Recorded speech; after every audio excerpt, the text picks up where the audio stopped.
Hello friends, तर आज आपण खूप लवकर आणि एकदम सोपी अशी लवकर होणारी पाणीपुरी, सगळ्यांचेच फेवरेट पाणीपुरी आज बनणार आहोत. इथे सगळ्यात पहिल्यांदा घेतलेलं आहे मिक्सर, त्याच्यामध्ये टाकलेले आहे भिजवलेली चिंच, जी आपली इमली असते ते घेतली होती, भिजून ठेवली होती अर्धा घंटा आधी. आणि त्याच्यानंतर ते घेतलेली आहे, त्यातलं जे पाणी होतं थोडंसं जास्त एक्स्ट्रा साईडला काढून ठेवलेलं आहे. नंतर मध्ये साखर टाकलेली आहे, 1 कप साखर टाकलेली आहे मी. आपल्या आवडीनुसार आपण गोड घेऊ शकतो किंवा साखर आणि गुळ दोन्ही पण इक्वल क्वांटिटीमध्ये आपण घेऊ शकतो. मी फक्त साखरच घेतलेली आहे. आणि ते दळल्यानंतर जे आहे ते नंतर आपल्याला चाळून घ्यायचं आहे. चाळणीने चांगल्या प्रकारे त्याचा पल्प पूर्ण काढून घ्यायचा आहे. आपल्याला थोडं थोडं पाणी टाकून काढून घ्यायचं आहे. आणि त्याच्यानंतर आता हे जे आहे ते इमलीचंच पाणी आहे, मी पहिलं जे भिजू घातले होते चिंच त्याचंच पाणी जे आहे ते काढून ठेवलं होतं. आणि सगळा पल्प काढल्यानंतर आपल्याला जेवढं मध्ये पाणी हवं आहे किंवा जेवढं आपल्याला जे पाणी लागणार आहे तेवढं आपण मध्ये साधं पाणी टाकून घ्यायचं आहे.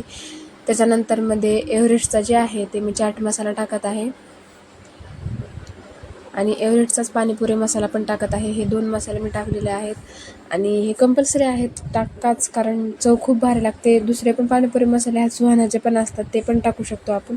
लगेच मध्ये जिरा पावडर थोडंसं टाकलेलं आहे आणि मीठ टाकलेलं आहे थोडंसं चवीनुसार. आणि लगेच वरून टाकलेली आहे थोडीशी बुंदी.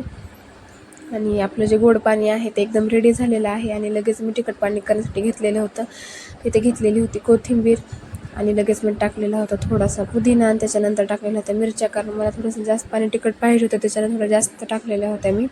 आणि लगेच मध्ये अद्रक टाकला होता बारीक बारीक चॉप करून. आणि त्याच्यामध्ये पण सेमच मसाले टाकले होते मी, पाणीपुरी मसाला आणि चाट मसाला ग्राइंड करतानाच टाकलेले होते.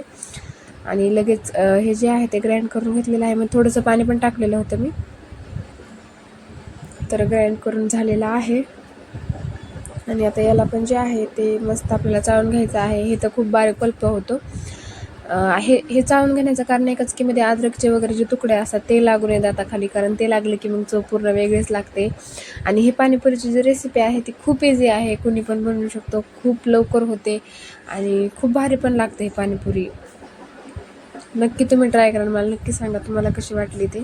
आणि माझा हा व्हिडिओ कसा वाटतो किंवा हे रेसिपी जी आहे ते कशी वाटते ते पण नक्की सांगा. आणि माझ्या चॅनलला लाईक शेअर सबस्क्राईब नक्कीच करा. तर याच्यामध्ये पण जेवढं पाणी पाहिजे होतं त्या हवानुसार आपण क्वांटिटी टाकू शकतो. मध्ये लगेच मी आणखीन टाकलेलं आहे, मध्ये पाणीपुरी मसाला, चाट मसाला, जिरे पावडर आणि थोडंसं मीठ. आणि हे टाकून पण चांगल्या प्रकारे मिक्स करून घेतलेलं आहे. आणि ह्याच्यामध्ये पण नंतर जे आहे ते बुंदी टाकलेली होती वरून. आणि मग आपलं जे पाणी आहे ते एकदम रेडी झालेलं होतं.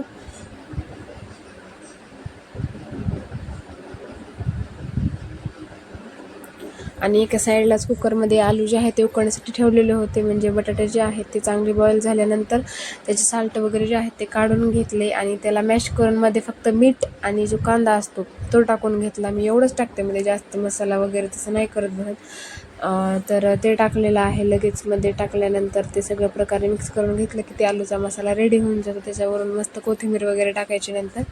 आणि ते जे आहे ते पाणीपुरीचे जे आहे ते पुऱ्या घेतलेल्या होत्या मी, मार्केटमध्ये इझिली अवेलेबल होतात हे. तर इथे पाणीपुरी जे आहे ते एकदम रेडी झालेली आहे. गोड पाणी, तिखट पाणी पुऱ्या, त्याच्यानंतर आलूचा मसाला जो आहे तो, आणि शेव पण नंतर घेतलेली होती मी. तर इथे लगेच पुरणमध्ये जे आहे ते मसाला टाकून घेतला. लगेच मध्ये तिखट पाणी जे आहे ते टाकलं. हे पाणीपुरी अगदी अर्ध्या ते 1 घंट्यामध्ये होऊनच जाते, काहीच जास्त वेळ लागत नाही, खूप इझी. अर्धा घंटा सहज तर लागतो याला, पण आलू बॉईल वगैरे करायचं म्हणलं की अर्धा ते 1 घंटा पाणीपुरी आपली एकदम रेडी आहे. हा व्हिडिओ